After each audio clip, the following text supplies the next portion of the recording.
you do election, your vote counts or it doesn't count. But there's a secret to a new narrative.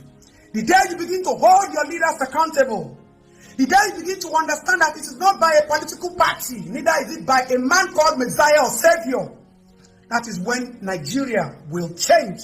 We will achieve our desires and hope of a greater Nigeria. Whether it is PDP, LP, SDP, anything, AP, anything, learn to understand that these people are also in business. And that is why you keep shouting every day. We keep yelling every day that our leaders have looted our public funds. That is always their mission. They get into power. They do everything to get into power. All they want to go there to do is to steal monies that will cure their 10th and 15th generation. Take houses, lands, while you are voted. And now you want to come and be assessing the government and say, no go better for this government, no go better for this senator. How well have you held them responsible? How well have you held them accountable? How well have you agitated the same way they agitated to take power?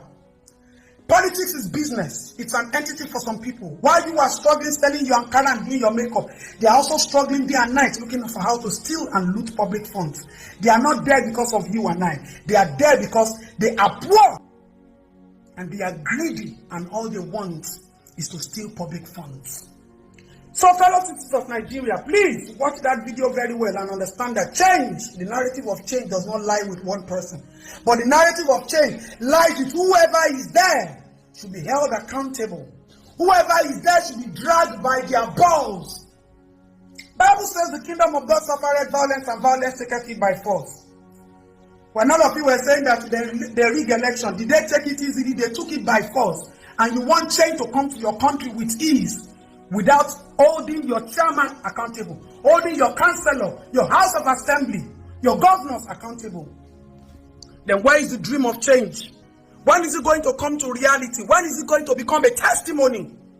So we will continue to pass this baton from one generation to another generation. And we'll continue to hope for one political party to come and change the narrative.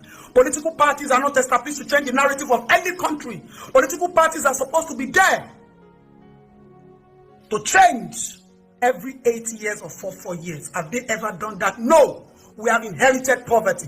We have continued to inherit infrastructure. We have continued to inherit poor public fundings. We have continued to inherit everything called failure from one government to another. It is not because of them. It is because of you not understanding when and how to hold them accountable. If we like, we'll continue to shout. If we like, we'll continue to rake and be swearing for their papa and their mama. If we don't hold them accountable by their office, trust me, change is not expected. We should not expect change in this country. MKO has buy, it don't go. Several other people, Yaradua don't come, Babangida don't come, Buhari don't come. What changed? Tell me. Because we hope that the people coming, our looters are coming to change. Nah, or the impossible. Or the impossible at all. So please, same thing, Tinubu is here now. And some people have started shouting Showore. Some people have started shouting Obi. Some candidates now, we don't know them. When they come, we will start shouting their name as if they are the Messiah. There is never a Messiah in politics. The only thing that should be in politics is to hold whoever calls himself the Messiah accountable and drag them by their balls so that they can do what we expect. If not, we will remain the former title holder of the giant of Africa.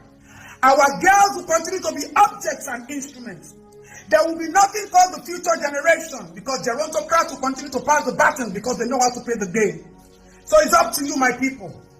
It is up to you to understand the underlying cause of our problem and to understand that change is me and you. Not me because I know the president, not me because my family is in government, not you because your uncle is a senator, not you because your friend is a House of Assembly member, but we because we are Nigeria, and no one is gonna fix it for us if we cannot fix this world by ourselves.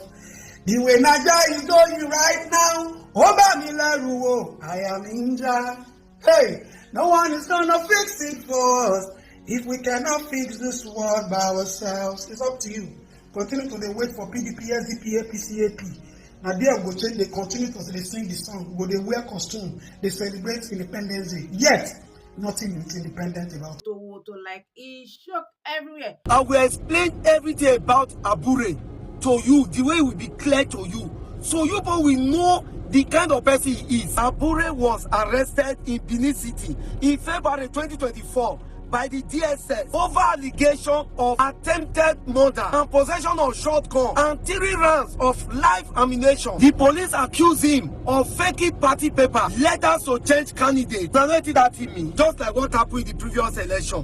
When we say, that's what we vote for. Since then I go, we overnight, those things are changing. That the kind of thing when this Abure they do. Today was a party cashier. The party member said certificate and signature were fake, and the wrong person took the ticket.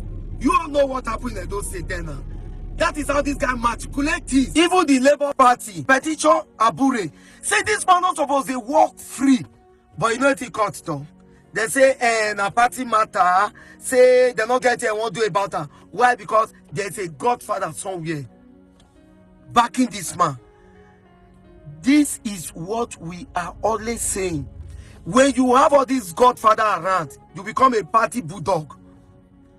Power toxication, flexing muscle. Nobody get it if he do you. Even when DSS carry, even when police carry. If police want bullet for your motor, that benefit of 20 years imprisonment. Now they see those kind of things for a vehicle. With all the allegation, Abure still get the power to the move around. That's to tell you, power is flexing muscle somewhere. You know, if not for Abure, now Labour Party for rule those states.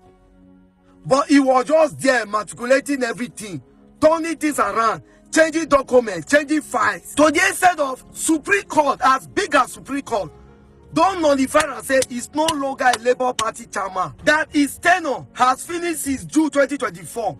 But today, okay, this man see they parade himself as a party chairman. What is he still doing inside that party? With all the petition where even the party don't write, say they don't want them. Yet, Nigerians they say, why Mama P, they are ransom, why not petition? You know many petition, you don't petition this man. These people don't need petition. These people need to the stone for street. They need to the stone now. If Abure is a man with a honest mind, why go they carry gun waka? Because of his nature, his lifestyle. He know he has stepped on many toes. Now why is he say he they get gun, he get all the talks number in control. This kind of people, did we still need them for this our present stage now? See, Nigeria, may I tell now, until we stop giving blind loyalty to men like this, Nigeria will never change. We loyalty support all the expense because we have suffered enough. We support don't know our left from right. People ain't not there good to run, they run follow them, they do yes and yes sir. Until we keep challenging them, they will not wake up from their slumber. All right, Professor Barnabas, when you say that Professor Mahmood is living with unpleasant records, which areas do you think that he has, within his purview as the chairman of INEC, which area do you think that you will consider that he has failed so that his successor can watch out for those areas? Will they include the 3 key areas where people are at least saying that, oh, he made useful changes? In the area of beavers, for example, in the area of IREV, and also in the area of delineation of many of the polling constituencies, thereby, bringing more people on board. And also in terms of registration and distribution of voters' card. Many people tend to think that those are success areas.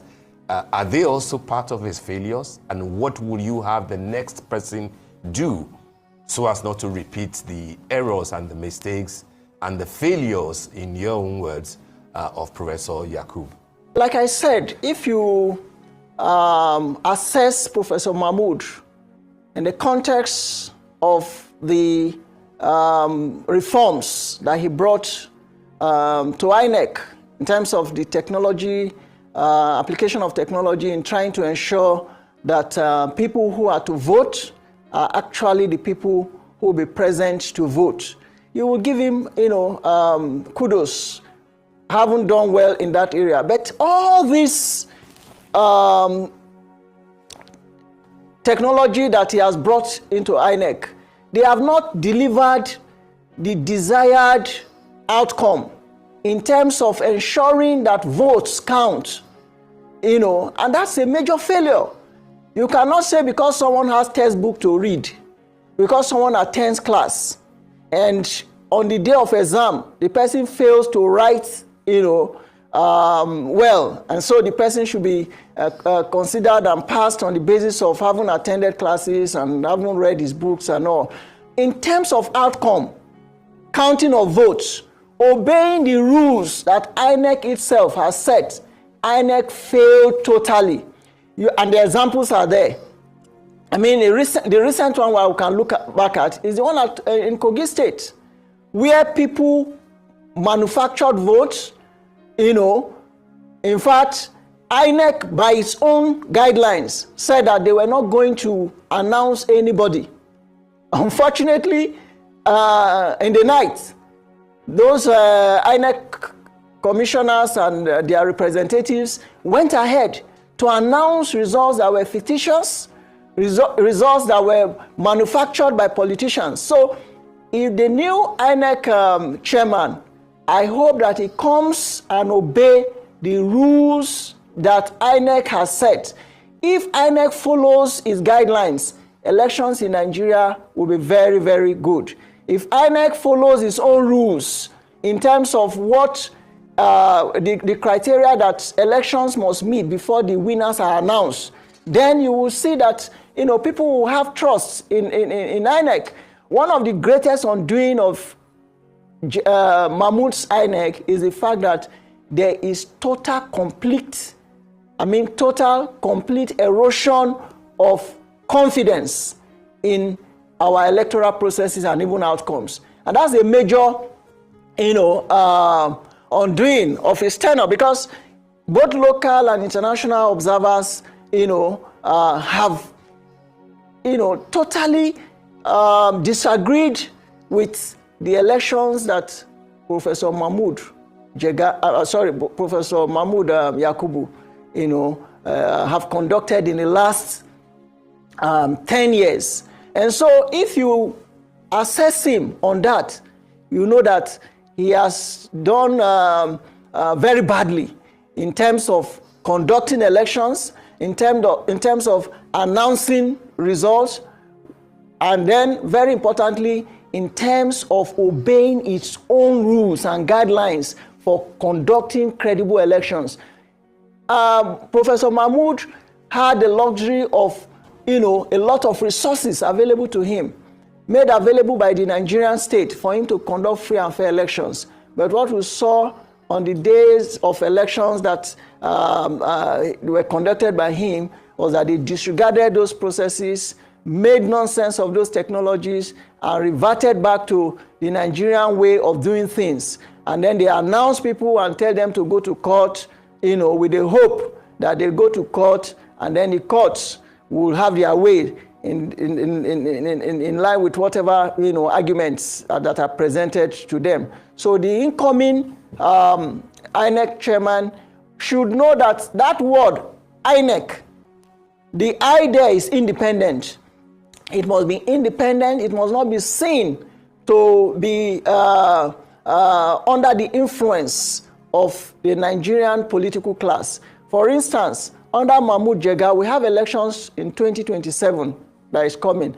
But since last year, campaigns have started undermining the rules and regulations that should ordinarily guide our elections. Under Mahmoud Jega, for instance, campaign financing was not regulated. People spent money, so much money, that you start wondering that if our elections are for the highest bidder. So these are the issues that his successor will have to address so as to have that confidence rebuilt in the Nigerian political system, particularly from the perspective of INEC and their contributions to free and fair elections and the emergence of rulers, of leaders, political leaders that actually reflect the votes of the people.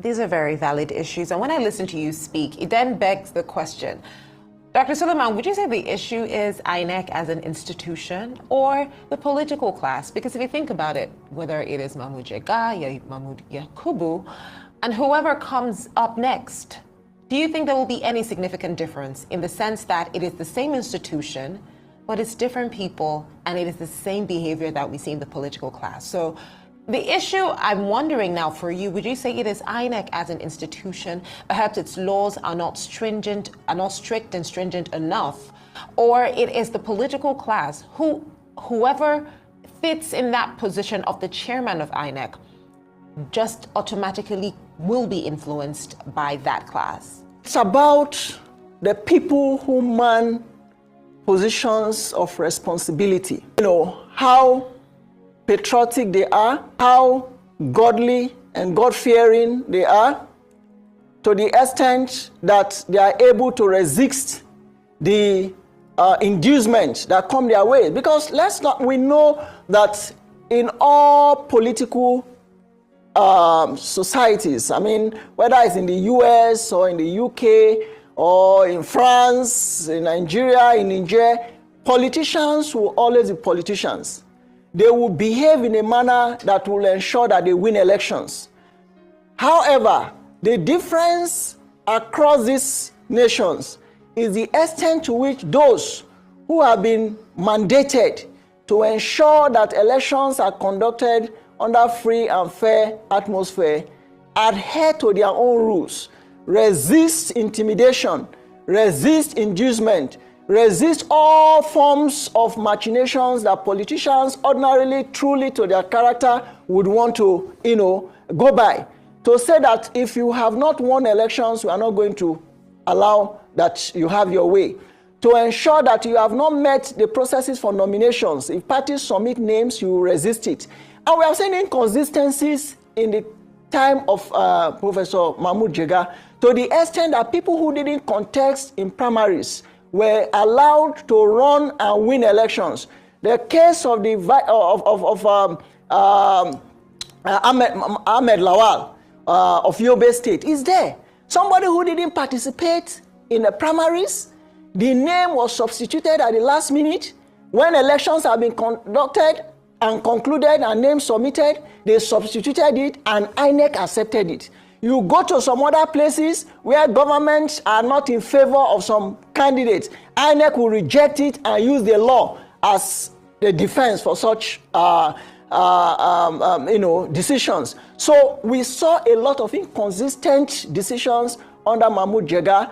And to answer your question, it's not just about the institutions. Institutions are only given meaning by the people. So it is what the people who are occupying those positions do that makes it truly independent or not. If it is an independent National Electoral Commission, then it should not subject itself to the whims and caprices of politicians whom we know today that some of them do not even deserve to be primary school class monitors. By virtue of their character, there is no conscience, there is everything about some of them is criminality. Yet they find themselves to positions of power. And INEC has a responsibility to do the right thing so that we get the right people in positions of leadership for our country.